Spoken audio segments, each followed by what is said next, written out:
This is Push Button Influence, where the world's leading influencers candidly share their exact strategies for maximizing reach, accelerating growth, and generating massive exposure, all by leveraging the power of new media. You can become the next Larry King, Oprah, or Howard Stern. All you need to do is broadcast your brilliance. Push Button Influence teaches you how. Here are your hosts, Alex Mondosian and Steve Olsher.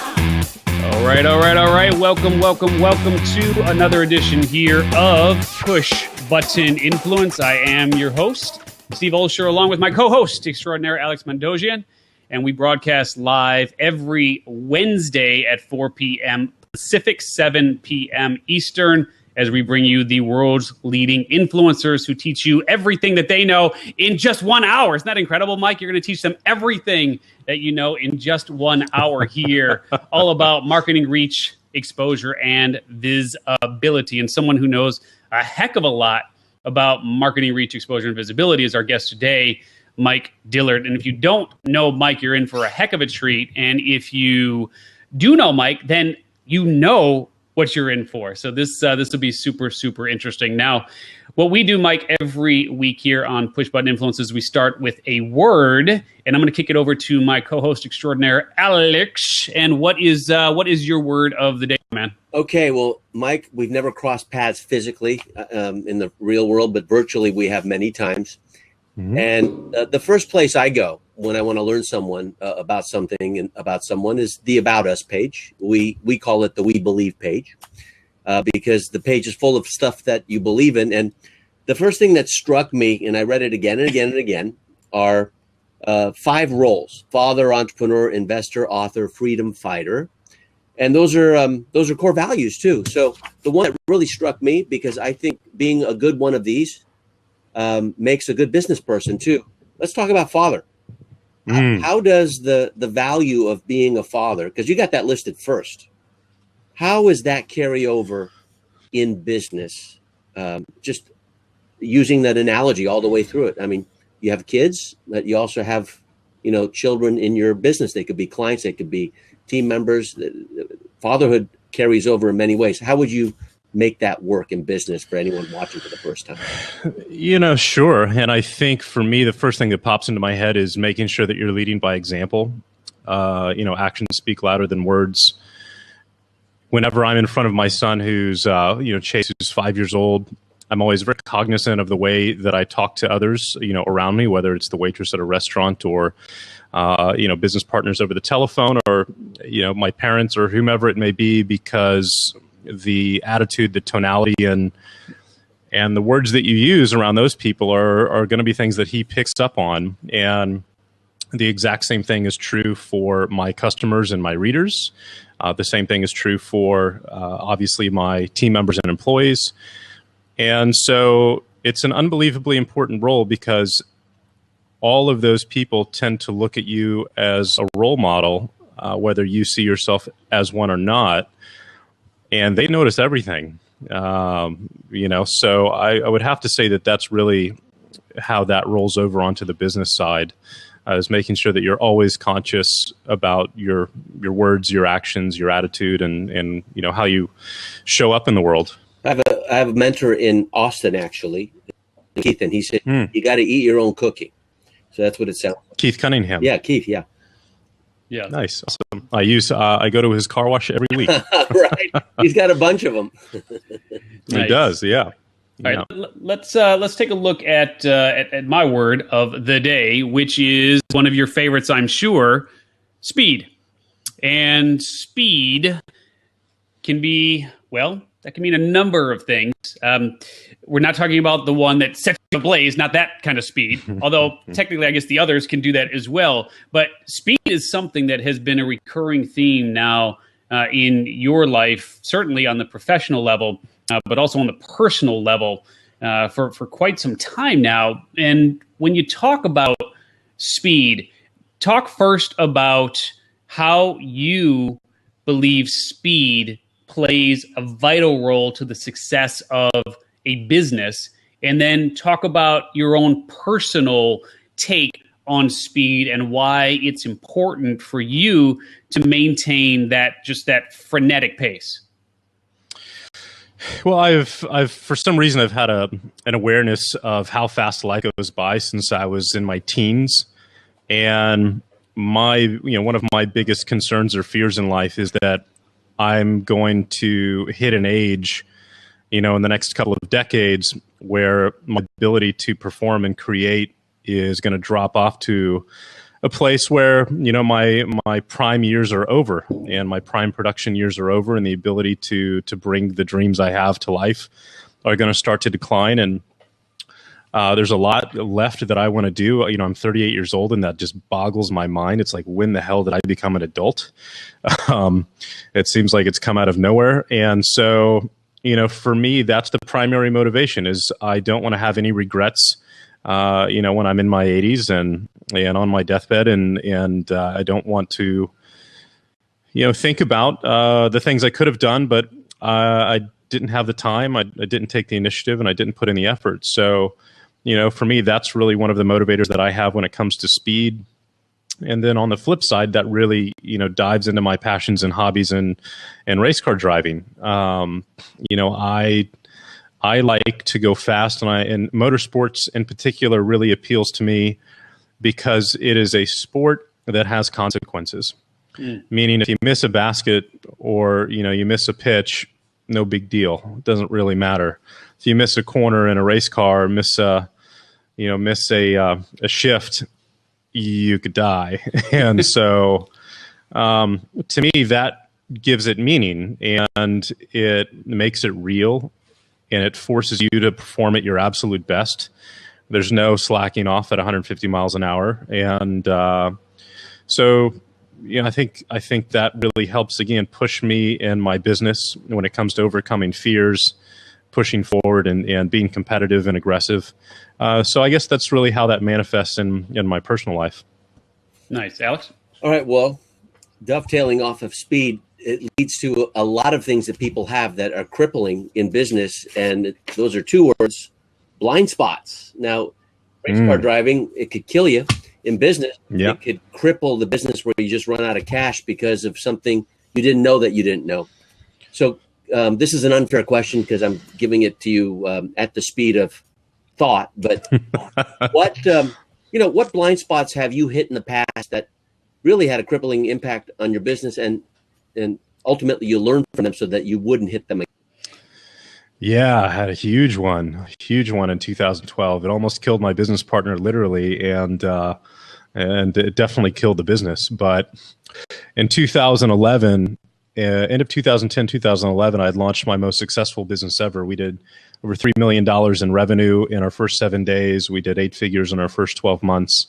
Bought an office, hired 12 employees, and everything was going amazingly well. 2012 rolls in, and the business model was essentially interviewing people in the finance industry that we were learning from. And it had gone really well. We'd had 17 guests, and then we went down to Australia to interview the 18th. And everything, seemed up and up. All of the documents that this guy gave us and all of that good stuff. So, we had him on the show and promoted him and his services. And 6 months later, it turns out this guy was a con man, and he was involved in a con ring that spanned the globe. They'd taken and swindled tens of millions of dollars from these people, myself included, in our customer base. And so overnight, we went from our highest of highs to lowest of lows. And, we're doing $1 million a month in revenue down to 200, and our overhead is 200. And so we're faced with representing ourselves in the legal system, representing our customers and our clients, trying to bring these guys to justice, essentially, which, if you've ever been involved in an international legal case, legal fees are between 50 and 100 grand a month. And so, the way we handled that was the best that we could, which was put our customers first, pay our legal bills, pay our employees second. And by the time that was said and done on a monthly basis, there wasn't any money left. So my business partner, Robert, and I, essentially lived off of our savings for a year and a half. Which was not a fun time. There was so much stress involved that Robert got leukemia and almost died. I was in a straight up depression for probably 2.5 years. I lost my marriage, lost my house and property. And that was because we, were basically very trusting individuals, and someone was determined to take advantage of that trust and the trust that our customers had in us, and they did, unfortunately. The good news is that they're all in jail now, but that little mistake killed the business, and was devastating personally and financially and business wise. So, would the solution have been to carry over? Would it have been more proper vetting of that individual, or did you do everything right? I mean, was it just a blind spot completely? More proper vetting. We did do vetting. They were licensed with the right federal regulators, and they presented documents to us, which ended up being forged. So, that in hindsight, ideally, hopefully, more vetting would have found something deeper. But maybe not. The lesson learned from that is trust but verify. You will, as deep as you need to. And that industry, I realized is really filled with sharks. And coming from our world, where everybody is very supportive of each other, we're supportive of each other's businesses and our dreams and our goals, and it's a very synergistic community. That if somebody screws somebody over, it's the internet. Everybody finds out about it. And so, for me, I really figured that nobody would be dumb enough to do that in this day and age, but apparently so. Yeah. So that was the biggest blind spot that I've ever hit, for sure. Yeah. And if you guys are just joining us, welcome to Push Button Influence. We're talking with the one and only Mike Dillard today.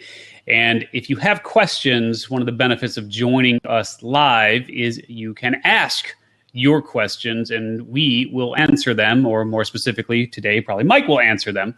And you use /Q at the beginning of your message there in the chat roll. So /Q and then your question, and that will go into the queue and we'll get to your questions in just a little bit. So Mike, one of the questions that I had for you, because you did something that a lot of people only dream of, which is, and you do a lot of things actually that a lot of people only dream of, but more specifically coming out of the gate and being able to do as much transactional volume as you did in such an expedited period of time, you got people scratching their head.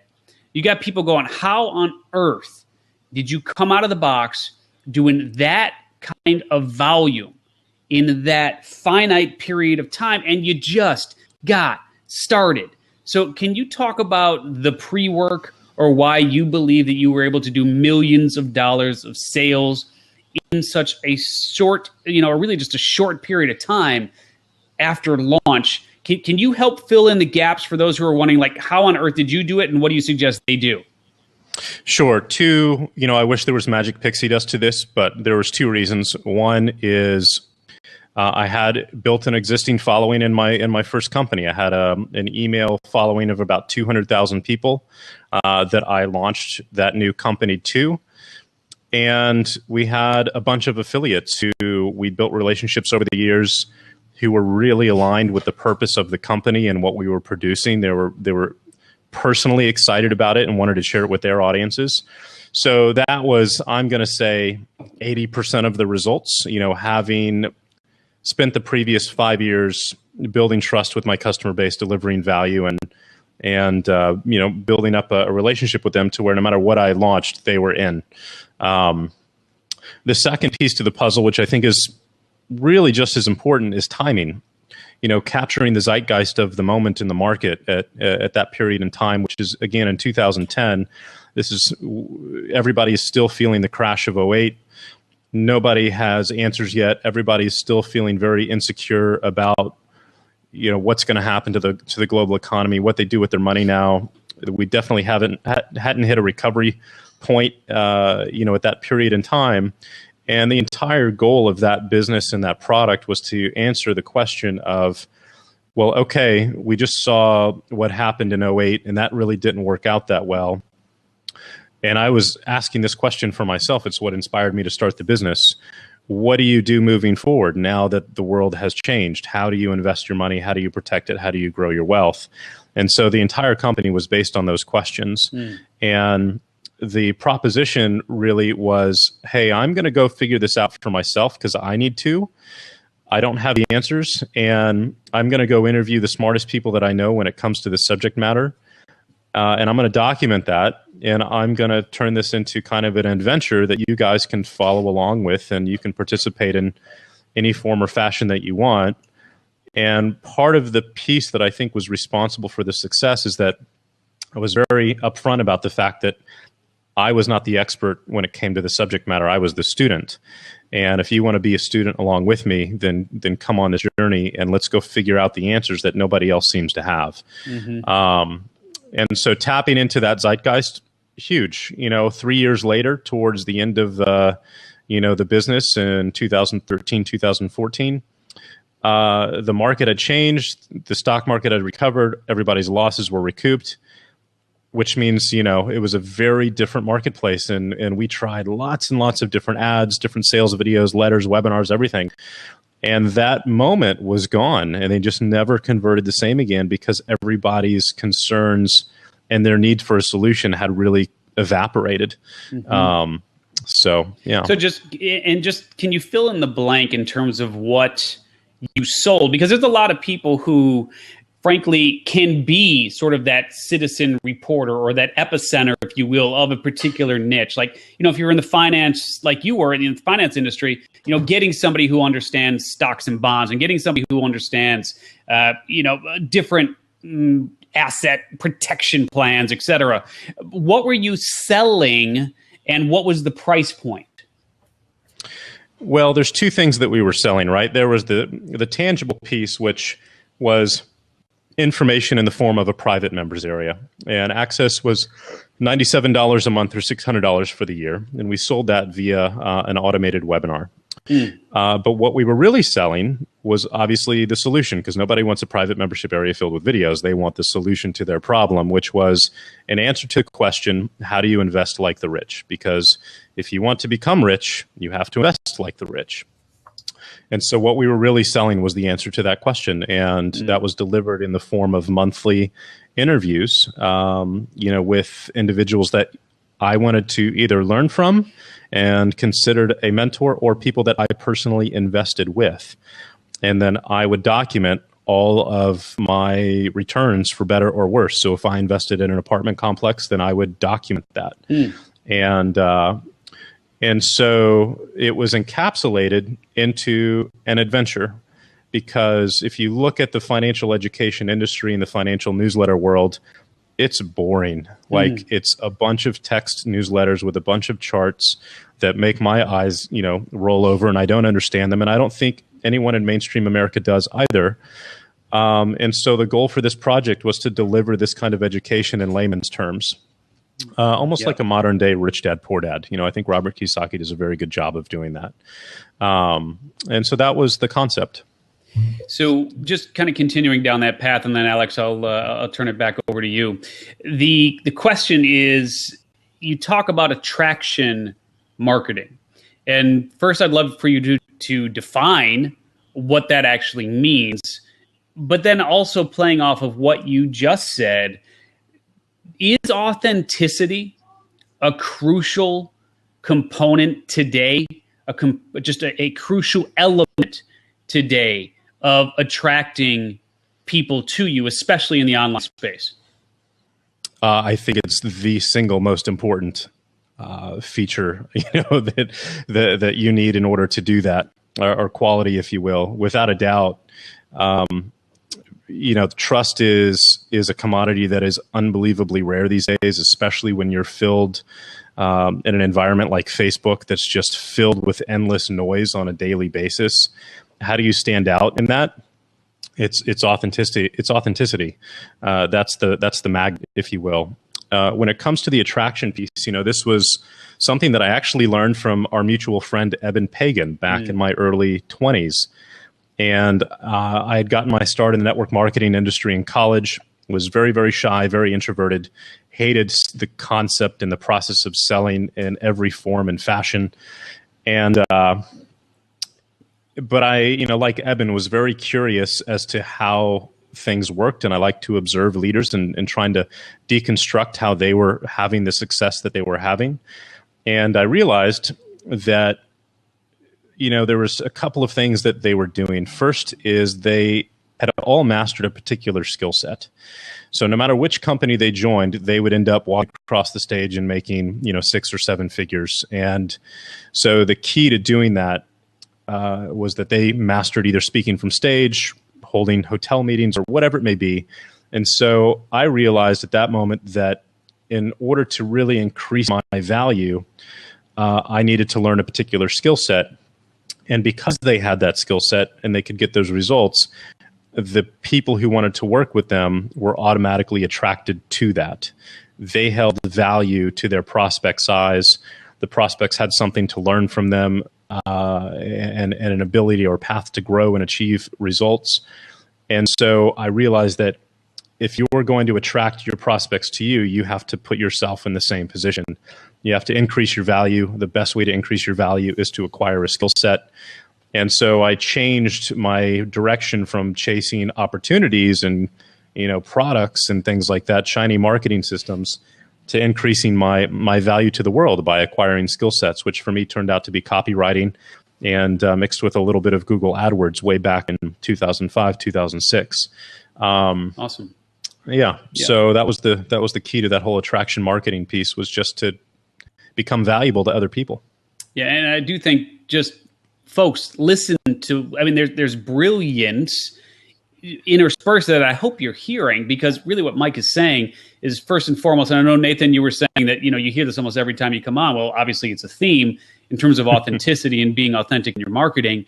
But did you catch what Mike said about honing it down to skills that are transferable? In other words, you could take Mike and you could put him anywhere on this planet and pretty much put him in any company. And because he has honed those specific skills, that is never going to be taken away from him. And frankly, it's what enabled him and empowers him to be able to do what he does, even in the face of adversity that he's had to deal with over the years. So just some really, really strong brilliance in those words. I hope you guys are catching that. Alex? Well, with success in business, the best business people are focused. Success in investment is the same way, with Warren Buffett, not being in favor of diversification because for various reasons, when he's publicly speaking.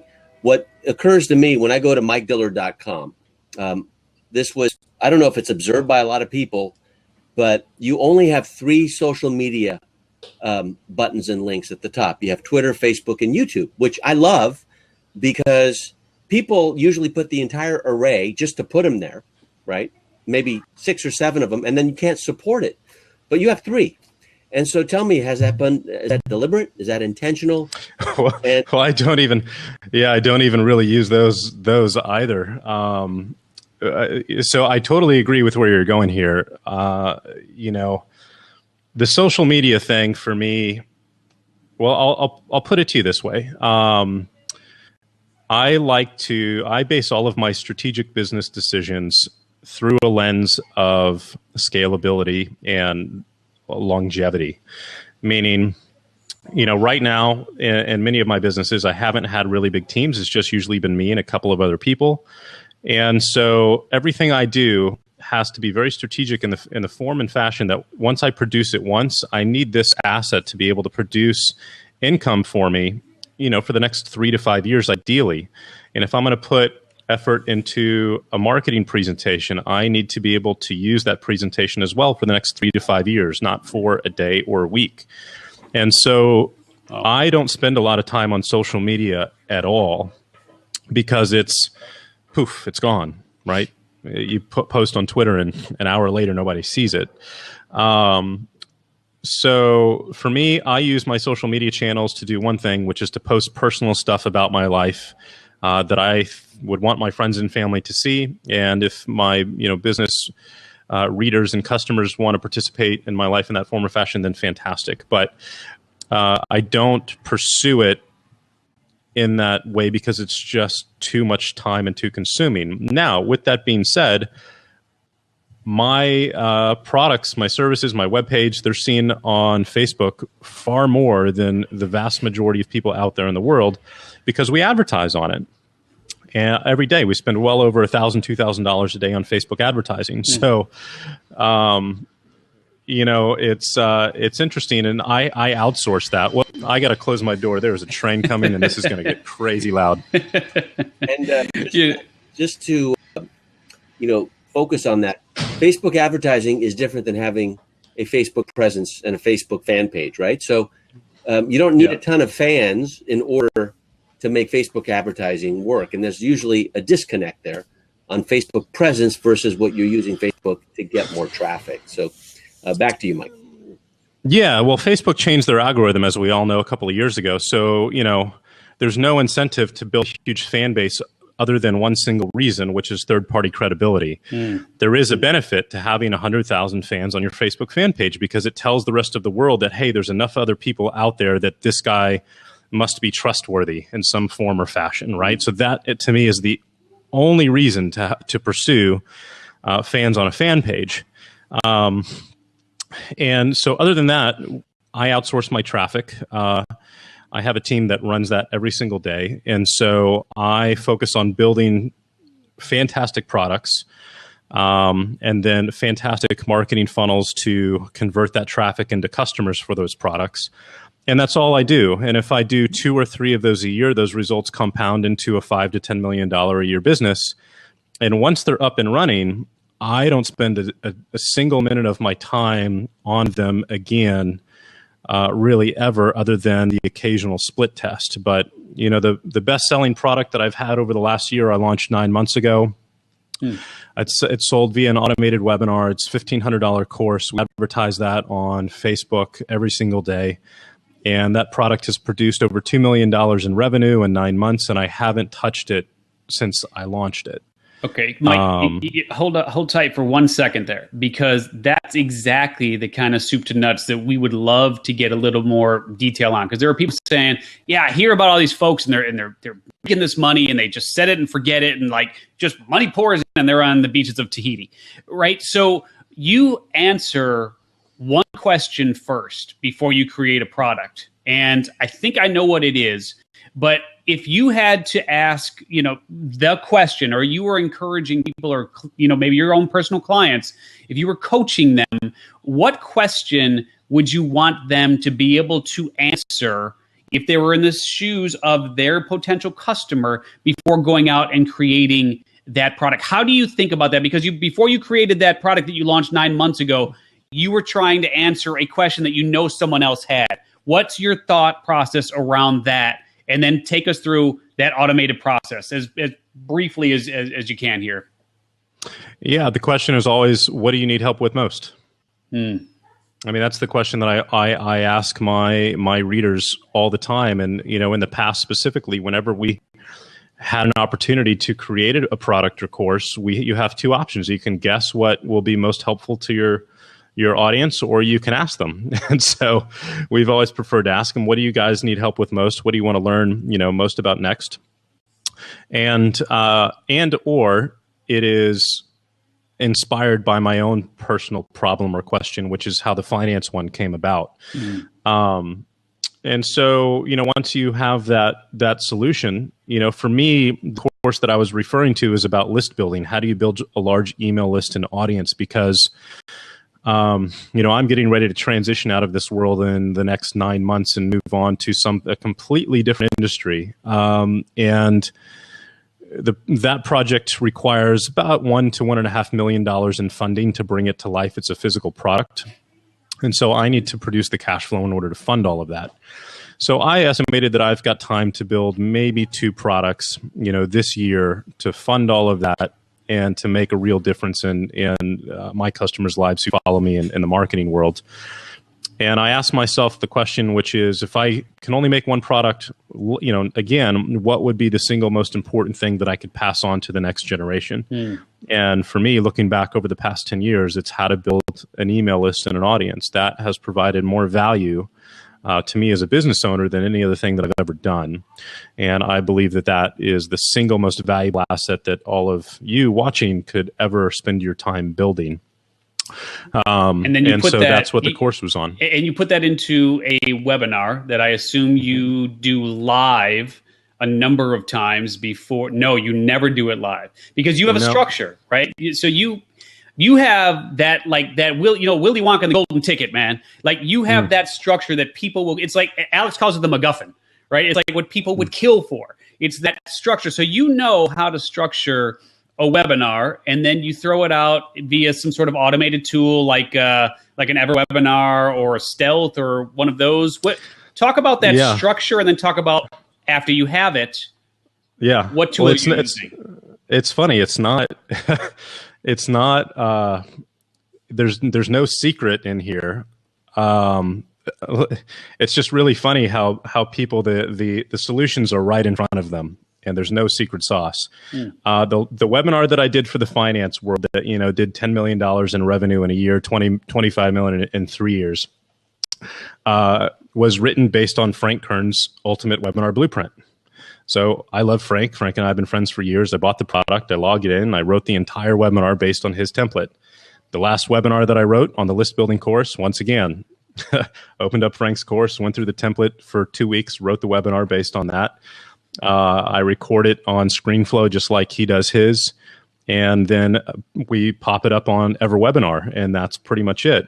And my thought on the live webinar versus recorded is, I'm not great on a live webinar. You get a lot of ands, a lot of ums. Your mind goes on tangents, and in my opinion, my audience is going to get a much less effective communication. It's not going to be as valuable to them as if I recorded ahead of time. I edit out all of my mistakes, of which there are probably 100 in any given 90-minute webinar. And at the end, they get the exact same information without all of the ands, the ums, the ahs, and the mistakes. And it's delivered to them in the perfect, best possible form every single time. One thing that I'm very cognizant about is I never say that it's live. So I'm not making some kind of promise or setting a false expectation of any kind. It's totally not necessary. So I just say, hey, I'm hosting a training webinar. You can watch it later tonight at 8 o'clock or whatever. And that's pretty much it. But I'm literally just a student like, of you guys. And, Alex, I was reading your stuff back when I got started 10 years ago. So there's no magic pixie dust here. I literally buy the courses, study them, and put them to use, which I think is probably the biggest secret of all, is that I actually execute and take action. And, writing that webinar last time, again, probably took me to write it, record it, and edit it 3 to 4 weeks of work, 8 hours a day, every single day. But once it's done, it's done. And it's, again, produced a couple $1 million in income and since then. So it's pretty good use of your time. Yeah, it's a good month. Alex?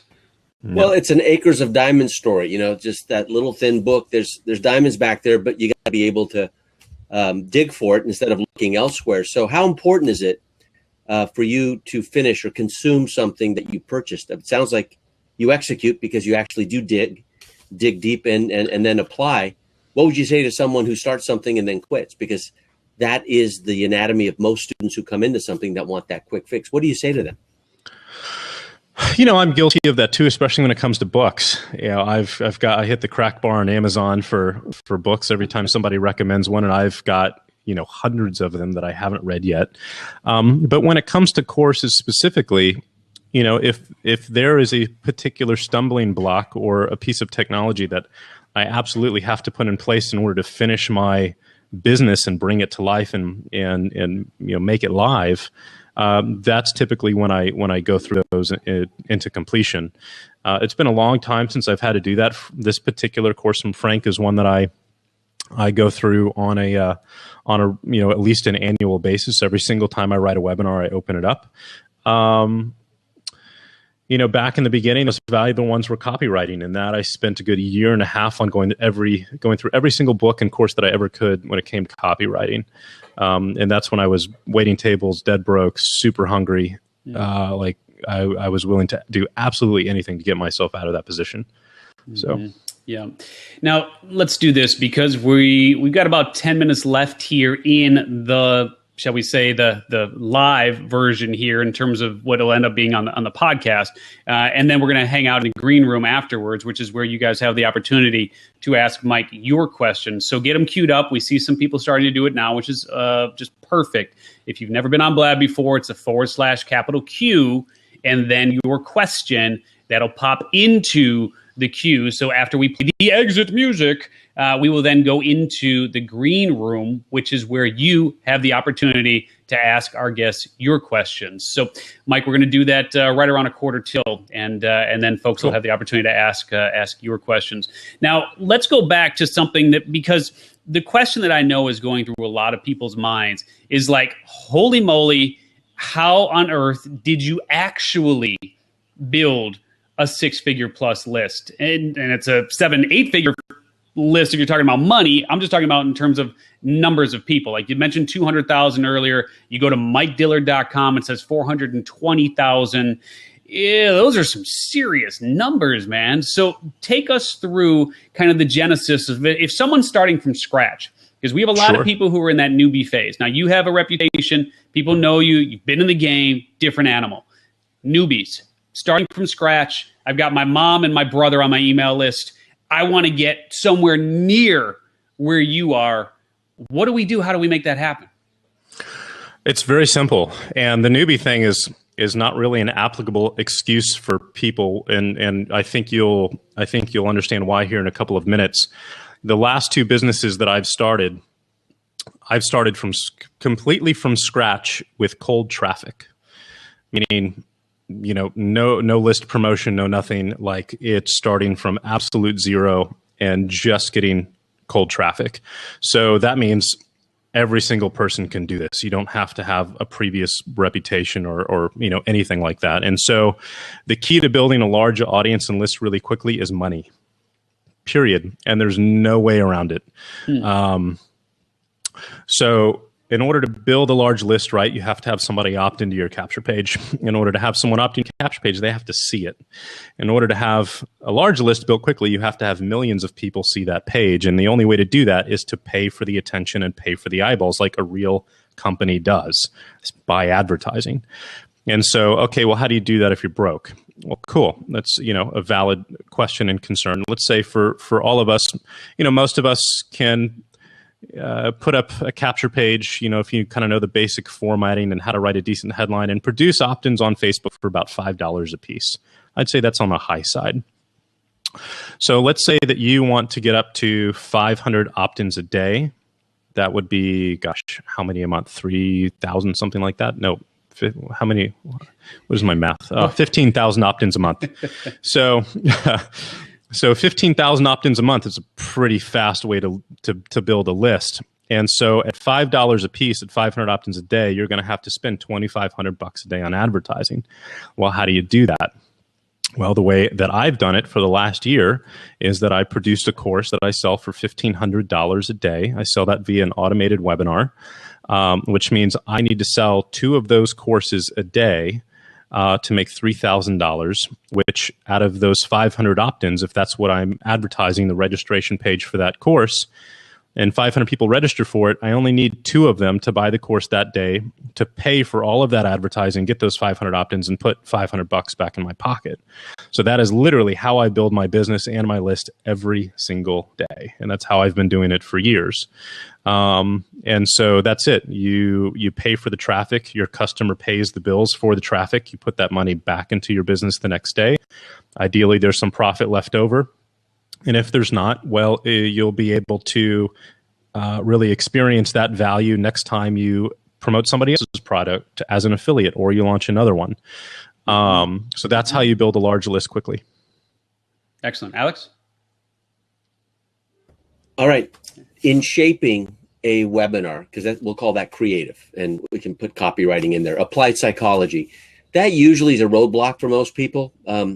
They can communicate, but they can't communicate in a way to influence someone to part with their dollars and their wallet share. So what's a starting point for most people who know how to write and communicate, but they're not very good at selling, enrolling, engaging people enough to part with their dollars? What was an inflection point in your life where you kind of, jetted up and there was a hockey stick, graph for you? Because it always happens that way. Yeah. You're just getting to that. It's more like it's like field hockey, right? There's a J. You go down first and then you go back up. Right. So what happened with? Yeah, you're absolutely right. None of this works unless something converts. Unless your marketing funnel converts. If your opt-in rate is 5%, your sales rate is 0.5%, none of the math works. And so it is all 100% contingent upon your ability to create an effective sales presentation. And there's no shortcut around this. This is the skill that you must put in the time, and the effort, and the money to acquire. And that was the turning point for me. 10 years ago is when I decided to learn copywriting. From guys like Dan Kennedy, Yannick Silver's course way back in the day. John Carlton. All of the typical names that we've all personally learned from and studied over the years. And you have to master that skill set, because if you don't, you cannot execute the rest of this entire process. And again, that took me a good 18 months to 2 years to really, really, really master. But the very first sales letter that I ever wrote was for my first ebook that I sold for $39. I wrote it on Microsoft Word when I was 25, 26 years old. It was 50 pages long. It was never spell checked. I had physical copies printed at Kinko's for $2 a piece. I did the artwork myself, which was horrible. And over the course of probably 4 months, I wrote that first sales letter, and I taught myself HTML and how to set up a hosting account and how to, upload the files and put the graphics in there and all of that stuff. So I just figured out every little step that I needed to do. I just figured it out along the way. And that little letter is really what set me free. I started selling 30 to 50 copies of that a day, which, if you do the math, is $40,000 to $60,000 a month. And that little single letter was responsible for producing over $25 million in sales in the preceding 8 years. So was the ROI there for those 18 months of copy? Well, I mean, obviously, but there's no shortcut. If I had not put in the time and effort to learn that skill set, I wouldn't be here today. I don't know what I'd be doing. Well, many people are focused on content creation, and they bust their butts to create the content. And then if the creative in getting that content sold doesn't work, doesn't matter how good the content is, it's never going to get exposed and see the light of day financially. So is there a check and balance system for you? How much time and effort you put on creative to sell content versus creating the content so it's worthy of devotion? Like, is it 50-50, 80-20? How would you sum it up if someone just walked up on the street and just asked you? As much as is needed to create a fantastic end result.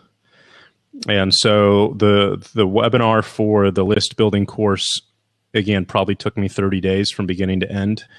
And the content I produced after it, I basically pre-sold it, and I said, I'm going to deliver this over the next 3 months or whatever it may be. Ended up taking me almost 5 months. And that was releasing a new video or lesson every single week. And so I'd write for 5 days, record video, edit those videos, post the lesson once a week. And it literally, took 4 or 5 months before I finished it. But that is what was required to fulfill the promises that I had made in the presentation and to deliver a product that people would love.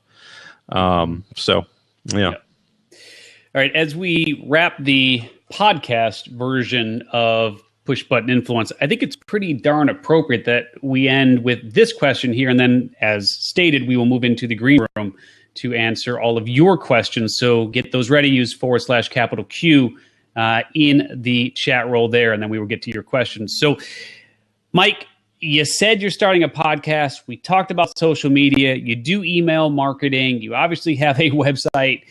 If you had your druthers right now, what would you recommend if you could only choose two things to do? Because like someone's probably scratching their head going like, why on earth, Mike, would you do a podcast?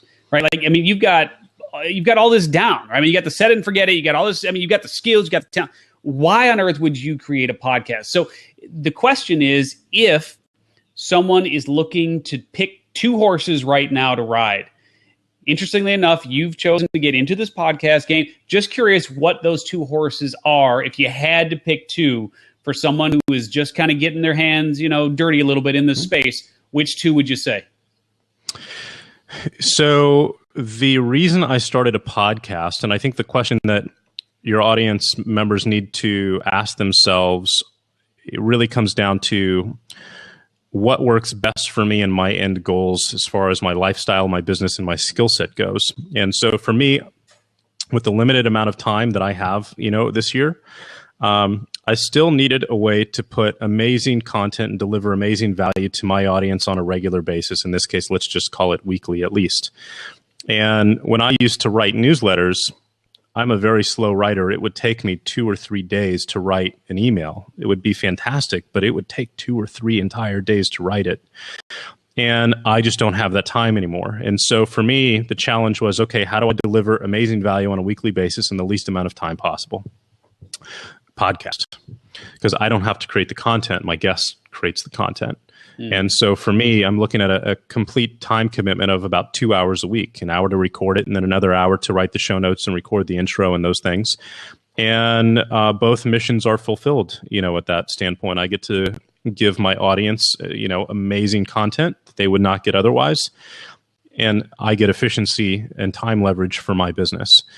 As far as which channels to get involved in, again, I think that depends on your personality and the time that you want to build it. I wish that I was kind of this extroverted, over-the-top personality, and I would love to have a YouTube channel, that I did on a regular basis and be kind of the Casey Neistat-esque character. But that's just not me. As much as I would love to be the next Casey, it's not my personality type. And so I've learned a long time ago that you have to really accept who you are, and you can either swim with that current or you can fight against it. And one way you'll win, one way you'll lose. So for me, the podcast format really seemed to be the perfect sweet spot that checked all of those different boxes. And that's how I ended up with a podcast. Yeah, terrific. All right, well, let's do this. We are going to drop into the green room. For those who are wondering, how do we get in there? You're in there. So just stay here. You don't have to do anything. You're already in the green room once we stop recording. So that's what the plan is going to be there. Now, what we are going to do here is ask you to follow Push Button Influence. Just click the little banner there. Follow us. Follow Alex Mandossian. Follow Mike Dillard. Just put your little cursor on there. When it says follow, just click yes. And join us every Wednesday at 4 p.m. Pacific, 7 p.m. Eastern for Push Button Influence, where we bring you the world's leading influencers who share their strategies for getting massive exposure, marketing reach, and visibility. Today, we have been joined by Mike Dillard, and you can get more information on Mike at MikeDillard.com. And for my co-host extraordinaire, Alex Mandossian, give a big wave, I am Steve Olsher. We will be back next Wednesday at 4 p.m. Pacific. You just learned how to broadcast your brilliance. Tune in live to blab.im, Wednesdays at 4 p.m. Pacific. As the world's leading influencers share their proven strategies for leveraging the power of new media. For more information about your hosts, Alex Mandossian and Steve Olsher, to claim your free surprise gift and to access every episode of Push Button Influence, visit pushbuttoninfluence.com.